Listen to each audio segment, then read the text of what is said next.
d'avoir des politiques d'apaisement social, d'accord, parce que écoute, quand une mère quand une mère se réveille un beau matin et n'a pas de quoi donner à manger à ses 2 enfants, ses 3 enfants, écoute, on ne peut pas se permettre de penser que cette personne-là en fait, peut avoir une bonne santé mentale, en fait, parce que parce qu'une personne vit dans ce qu'on appelle le manque quotidien. Moi, je crois que par exemple, ça peut en fait affecter en fait la santé mentale de l'individu. Donc, ça peut affecter même l'estime de soi de la personne. La personne pense que par exemple, écoute, c'est comme si elle ne voit rien, d'accord. Donc, c'est des choses qu'il faut penser dans une société. De dire par exemple, oui, on veut que les personnes et une bonne santé mentale, oui, mais il faut commencer par regarder la santé économique du pays, d'accord? C'est-à-dire la répartition des richesses, la création des emplois, la création des entreprises, pour que les gens puissent, parce que l'épanouissement, par exemple, passe par là, par ces affaires-là. C'est-à-dire on se sent content, fier, épanoui, par exemple, parce qu'on a un travail, on fait un travail qu'on aime, parce on a travaillé, on est fier d'avoir travaillé pour son argent. D'accord? C'est des choses que l'on aime. D'accord? Et en plus, on est une société.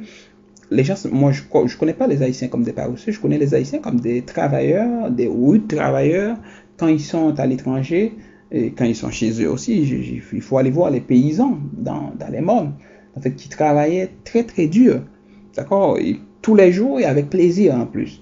Donc, que ce soit dans les combits ou dans les différentes formes différentes formes d'organisation du travail, fait, dans le milieu paysan, c'est des personnes qui travaillent dur dans les factories, par exemple en Haïti, d'accord, donc dans les industries de sous-traitance.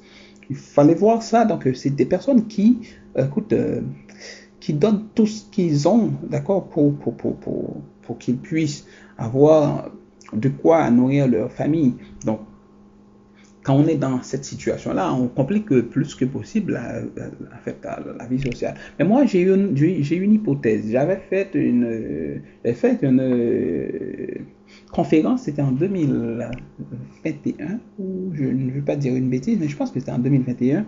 J'avais fait une conférence, et puis au cours de cette conférence, ouais, et puis j'avais ça en tête, je réfléchissais dessus, c'est que je pensais que les tremblements de terre du 12 janvier est un élément important à prendre en compte quand on réfléchit sur la violence. C'est-à-dire pour moi, les tremblements de terre, en fait, ont causé aussi des tremblements de l'esprit. Les tremblements de terre produisent les tremblements de l'esprit, en fait. Donc, c'est-à-dire, c'est une manière ironique de le dire. Je veux dire autrement que les tremblements de terre, en fait, la manière dont on l'a vécu, d'accord, plus de 300 000 morts. Donc, c'est une grosse violence, d'accord. Une violence, la violence de la nature, d'accord. Donc, je pense que ça a beaucoup d'impact sur la violence qu'on connaît aujourd'hui. En d'autres mots, ça a beaucoup d'impact sur notre façon de percevoir la mort, par exemple. Parce que du jour au lendemain, on est réveillé avec des cadavres, on vit avec des cadavres, on vit parmi les cadavres. Donc, on cuisine autour des cadavres, on dort auprès des cadavres. Donc, ce n'est pas sans conséquence sur l'humain.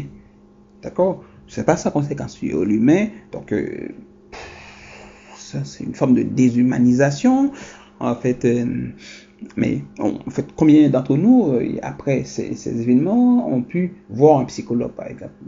Écoute, bon, vous connaissez, c'est quoi? C'est une science importante, la psychologie, mais on n'accorde pas beaucoup d'importance. Même l'université d'État n'accorde pas d'importance à la psychologie. Regarde le budget qu'on a alloué aux facultés ou au département de psychologie. Vous comprenez? Par exemple, on n'a même pas 5 professeurs à temps plein. Je peux dire n'importe quoi, mais je le sais. D'accord?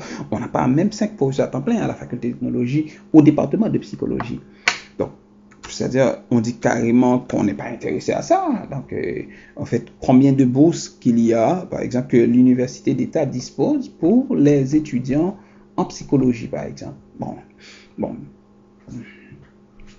c'est pour vous dire que ça ne nous intéresse pas, d'accord? Donc, en dépit du besoin, on voit le besoin, on voit que on ne peut pas vivre dans une société sans la psychologie, c'est-à-dire sans l'application de cette science, que ce soit dans le domaine de l'éducation, d'accord?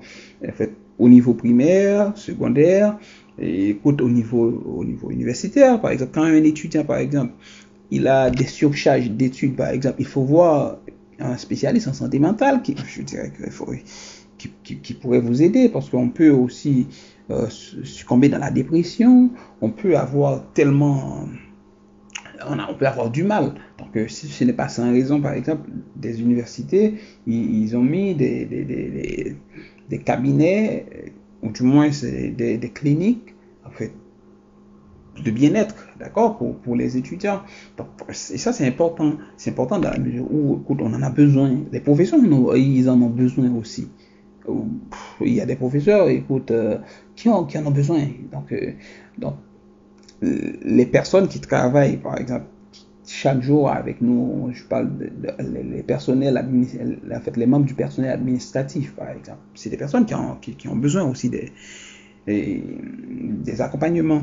D'accord? Donc, pour vous dire que c'est important ce qu'on fait comme métier, la psychologie, d'accord, que ce soit la psychologie clinique, la psychologie sociale, la neuropsychologie, en fait, tous les domaines de la psychologie sont importants. Écoute, aujourd'hui, en fait, dans les sociétés modernes, on ne peut pas, par exemple, mettons, faire une opération pour quelqu'un, d'accord, une chirurgie par exemple, sans consulter les psychologues, parce qu'il faut qu'on voit des psychologues, même pour des changements de sexe par exemple. On ne peut pas se présenter un bon matin et dire écoute, bon, moi je vais changer de sexe. Non, ça ne se passe pas comme ça.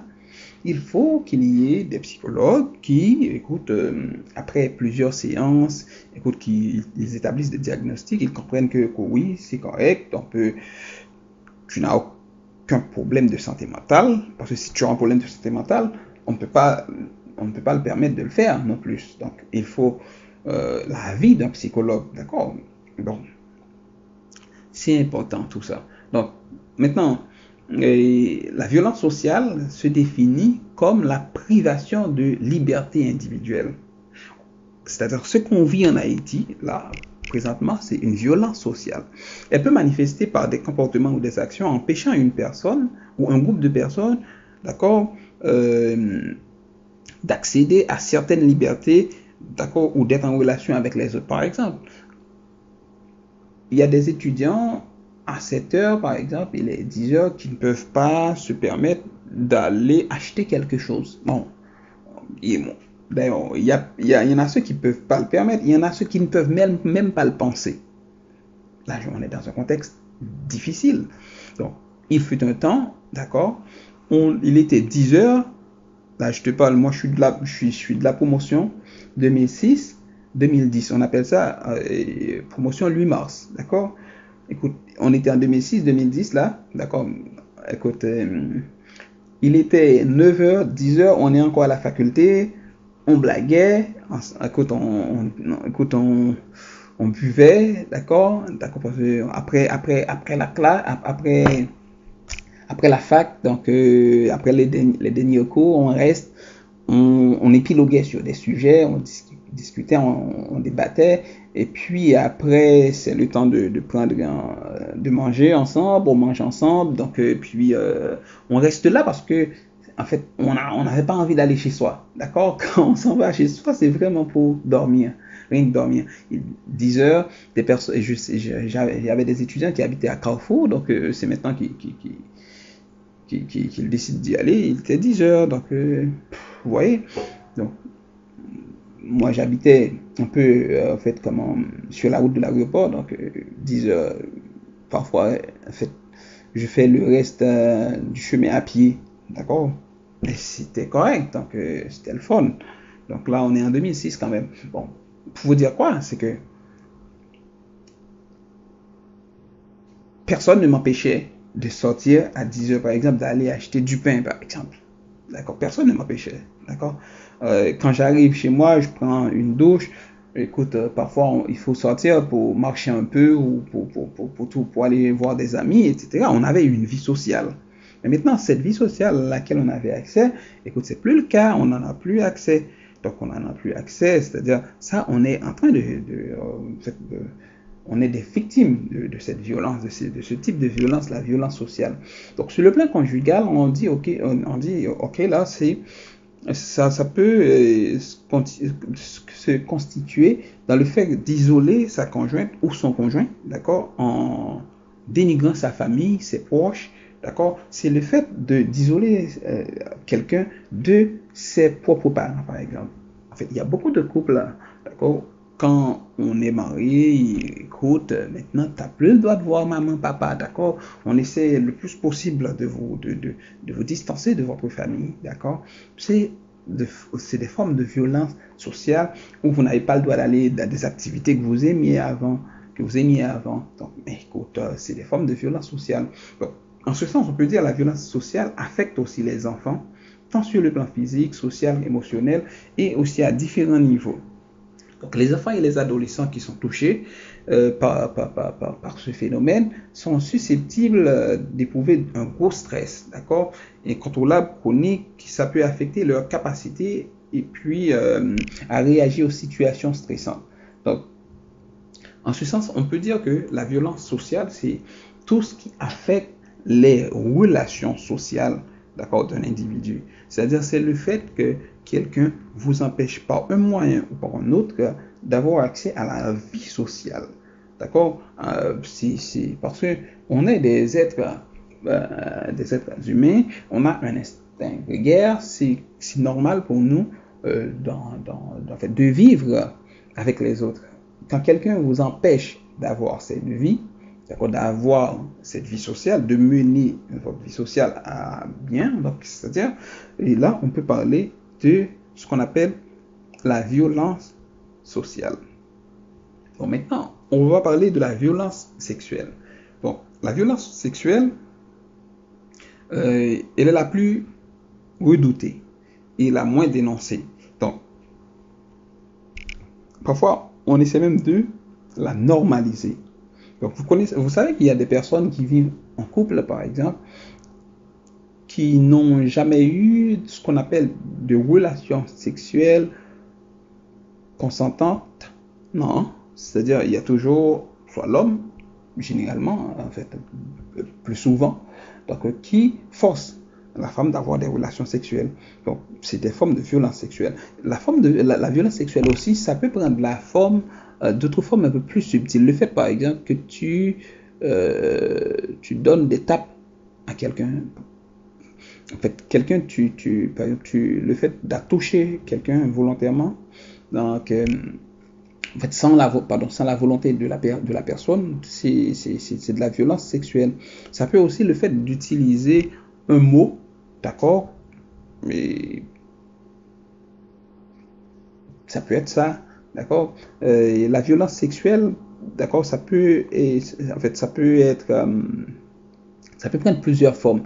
Donc, ça peut se faire avec des contacts physiques, le fait de toucher quelqu'un ou de taper quelqu'un, d'accord, de donner des fessées à quelqu'un ou quelqu'un qui passe, tu le frappes. Donc, ça peut être ça. Et ça peut aussi se faire, d'accord, par ce qu'on appelle la manipulation affective, par exemple. Donc, si tu fais ça, donc si tu fais telle chose, donc tu vas avoir telle chose, donc etc.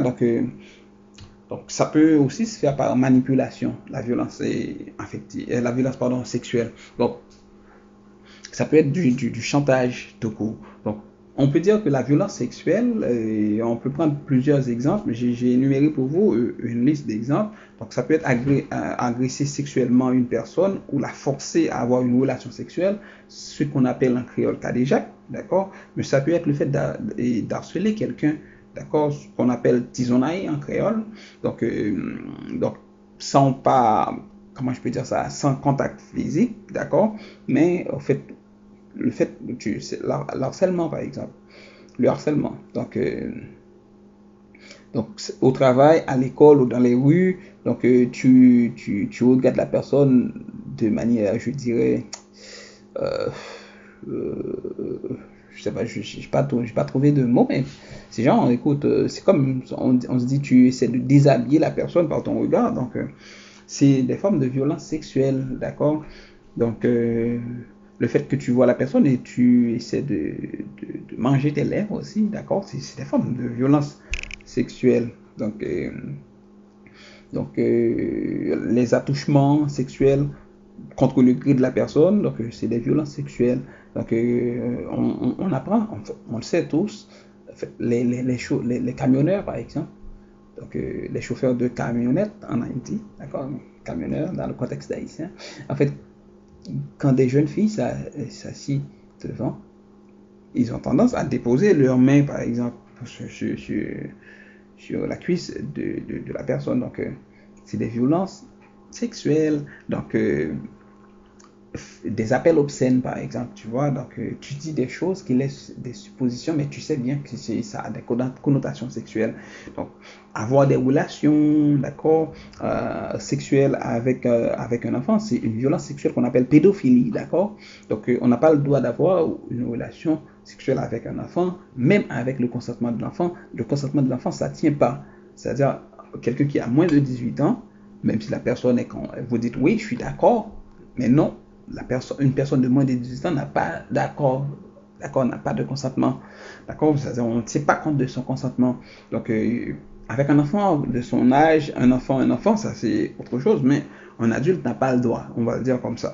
Bon, donc exploiter sexuellement une personne à des fins pornographiques, donc comment je peux dire ça, je pense que de plus en plus on observe cette affaire en Haïti. Donc il y a des personnes qui sont exploitées à des fins pornographiques. Donc c'est des violences sexuelles, donc contre une personne à pratiquer ce qu'on appelle une pause, d'accord, c'est des violences sexuelles, donc ou des pratiques sexuelles que la personne n'aime pas ou ne veut pas. Écoute, il faut forcer la personne à avoir ces formes de pratiques, d'accord, que ce soit l'échangisme, relation anale, orale, fétichisme, utilisation des objets, d'accord, pour pénétrer la personne, d'accord, c'est autant de choses, en fait, qui peuvent être perçues ou qui peuvent être compris comme de la violence sexuelle. Donc, et puis dénigrer une personne sexuellement en utilisant son sexe pour l'injurier, par exemple. Donc, c'est de la violence sexuelle. Pour vous dire que la violence sexuelle, c'est important de nos jours. Parce que, pourquoi moi je crois que c'est important et on doit faire toute une plaidoirie en faveur en fait, comment je peux dire ça, des combats contre la violence sexuelle, c'est parce que les femmes sont de plus en plus victimes de la violence sexuelle. Et puis on a tendance à banaliser ces cas, et puis à faire, c'est-à-dire à prendre cela pour juste pour quelque chose de normal, ou je sais pas. Mais au fait, ce qu'on doit comprendre, c'est que dans le contexte de notre société, par exemple, aujourd'hui, les hommes et les femmes sont kidnappés. D'accord? Ils sont victimes de kidnapping. Mais vous savez que les hommes et les femmes n'ont pas le même traitement. Quand je dis les hommes et les femmes n'ont pas le même traitement, c'est-à-dire il y a beaucoup plus de chances qu'une femme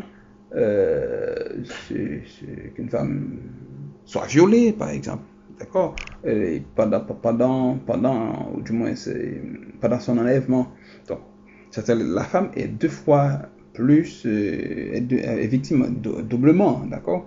Donc, mais même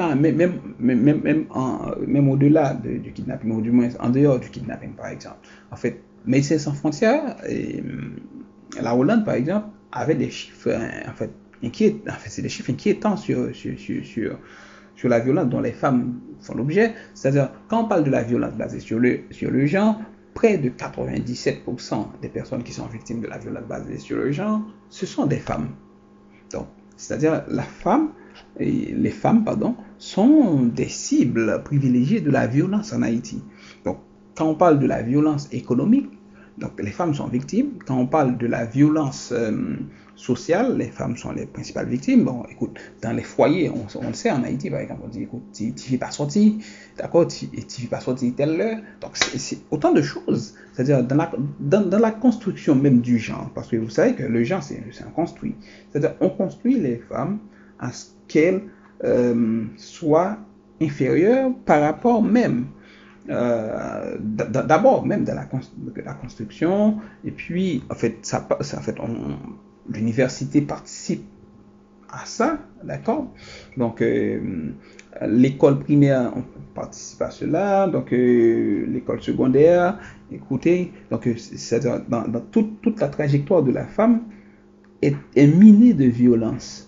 D'accord. C'est pour ça que, en fait, même si on n'est pas obligé d'être féministe pour être sensible à la violence dont les femmes sont victimes dans la société. D'accord. Donc, moi, j'essaie de vous sensibiliser le plus possible sur cette affaire. Donc, il ne faut pas attendre que vous soyez dans un pays, je dirais, développé pour comprendre que les femmes ont des droits, d'accord, et qu'elles soient riches, pauvres, peu importe, d'accord, leur statut social ou leur couleur de peau, elles ont des droits, d'accord, c'est des personnes à part entière, d'accord, douées d'intelligence. En fait, les recherches ont prouvé qu'elles étaient même relativement plus intelligentes, d'accord, que les hommes. Donc, pour dire quoi? Pour dire que, par exemple, la violence sexuelle, les femmes sont les principales cibles. Je ne dis pas qu'il n'y ait pas des hommes qui soient victimes de violences sexuelles.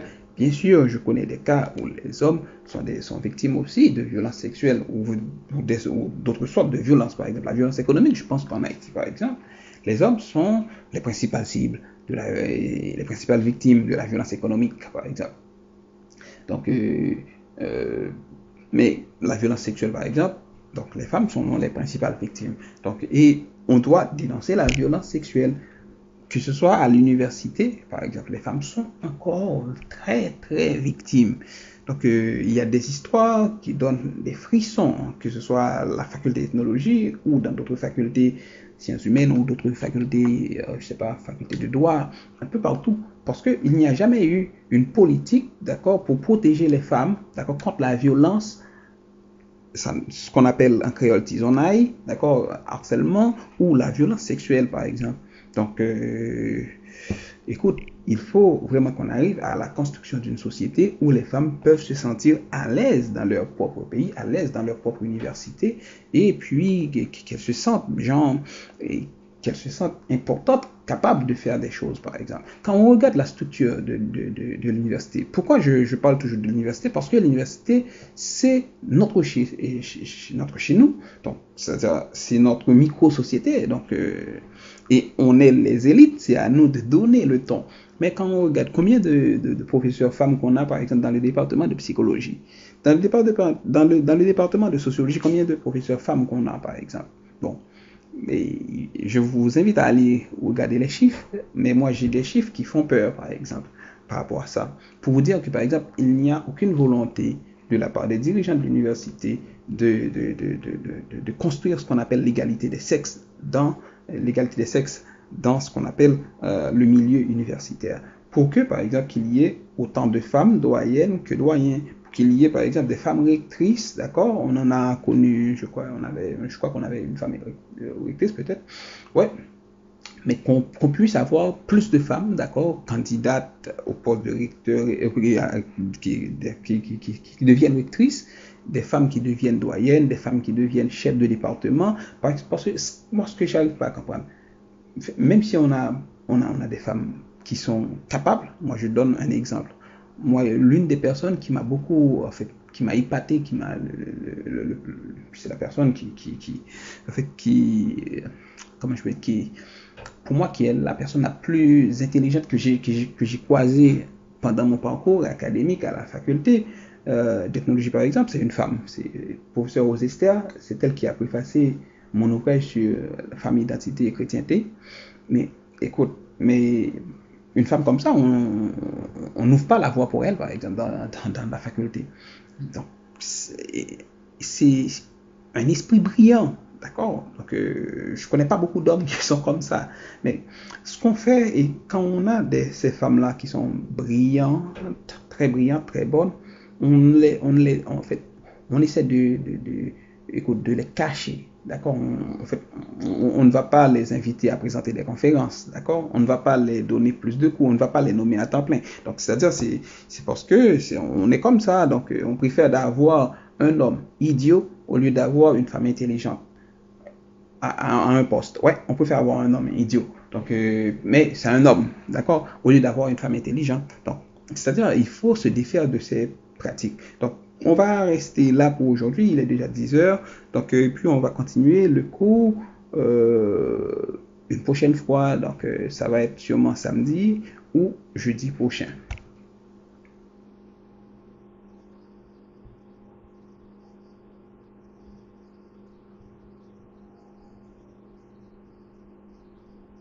Allô? Oui, sir. Oui. Nous entendons, on dit, au prochain rendez-vous soit jeudi ou Oui, parce samedi. que c'est déjà 10 heures. Donc,